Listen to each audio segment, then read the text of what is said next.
Brand South Africa is calling on South Africans to play their part in protecting the country in line with our constitutional values. BrandSA chairperson Thandi Tobias-Pokolo joins me live now from Northwest. Thandi, I'm hoping that we've been able to re-establish that connection so that you can hear me this time. You're calling on South Africans to protect BrandSA, to play their part in protecting our country, but so many South Africans are doing exactly the opposite. What is your call to those involved in looting and unrest and protests? Thank you, Annie, and the viewers of BrandSA. As Brand South Africa, we are calling for calm in South Africa, and we are calling on all who are looting and vandalizing property to adhere to the Constitution of the Republic of South Africa. We also reconfirm and affirm their rights to strike, their rights to assembly, but also to remind them that they cannot infringe on the rights of others to own property and their rights to not participate in these negative activities. Therefore, we're calling for calm, but we're also calling for South Africans to play their part to protect South Africa and to protect the rights of others. We've seen reports of the unrest and looting in South Africa making it onto international news platforms. Very difficult to quantify that kind of damage to South Africa's reputation. If I were an international investor, I wouldn't want to invest my money here. How do we rebuild BrandSA in the eyes of the world? To the contrary, South Africa is an internationally acclaimed brand. It's an investment hub. Most investors choose South Africa as a country of choice in terms of investment. And South Africa is a stepping stone into the African market. So investors does have confidence in investing in South Africa because, one, there's incentives to investing in South Africa. Hence, we are an investment hub. And we are the fintech country that all the financial services and other sectors prefer. So corporates take South Africa in high regard, to the contrary. Thandi, I'm sure that's true on a good day, but South Africa has seen a number of very, very bad days recently. How do we rebuild global trust in South Africa as an investment hub when we cannot maintain law and order in our own country? As a matter of fact, in the current conjuncture, 70% of the populace is not involved in the looting and vandalization. Hence, not all provinces are involved. It's a matter of fact. But secondly, we have international offices where we interact with investors. As we speak, we've got our UK office, we've got our US office, we've got our China office, where our officials are engaging with investors. And the feedback we have received so far is that it has not yet escalated to a point where we can lose all. And because the security forces are in control as they have been deployed in these two main provinces, we strongly believe that it can be contained.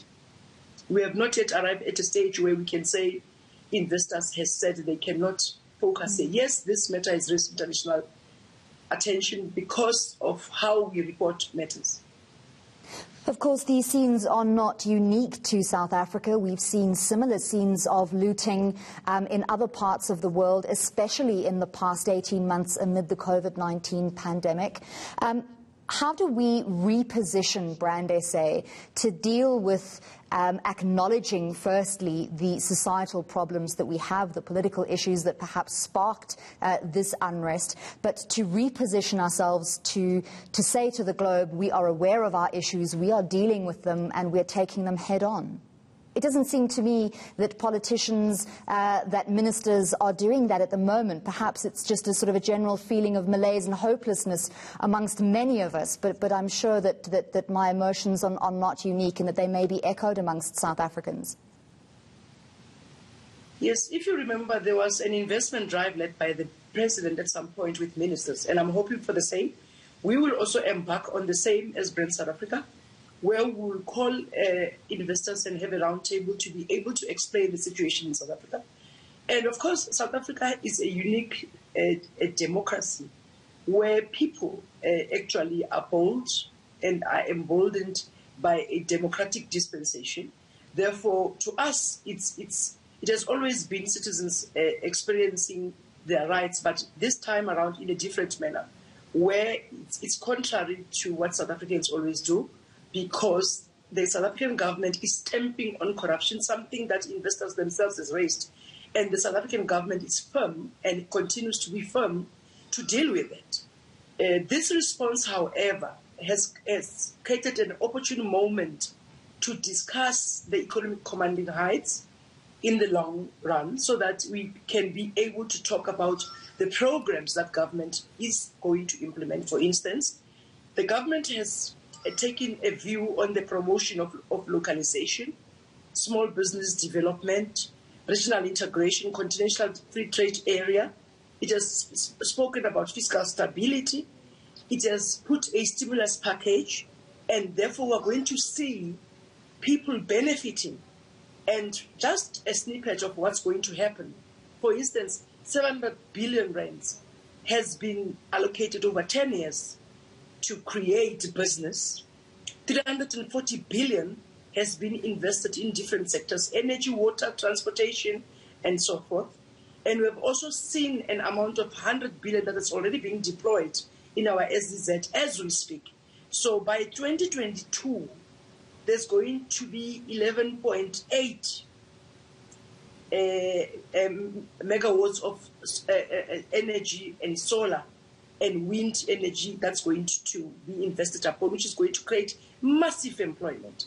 And for instance, in the entire African continent, we have seen $2.6 trillion US being allocated to 1 billion people. So job creation is on the card, business development is on the card. There's the investment conference is making certain commitments. There is a program that will roll out over 10 years. There's going to be 300,000 student accommodation, which is going to create employment. So, Thandi, unfortunately, we have run out of time. We're going to have to leave it there. Thank you very much for speaking to us. Thandi Tobias-Pokolo from BrandSA speaking to us there, reminding us that perhaps in dark days we need to be looking at the positives. Very hard to do so when we look at all the infrastructure that's been damaged, all the businesses that might never regain their footing or reopen their doors, but nevertheless a reminder to look at investment and at some positives coming in.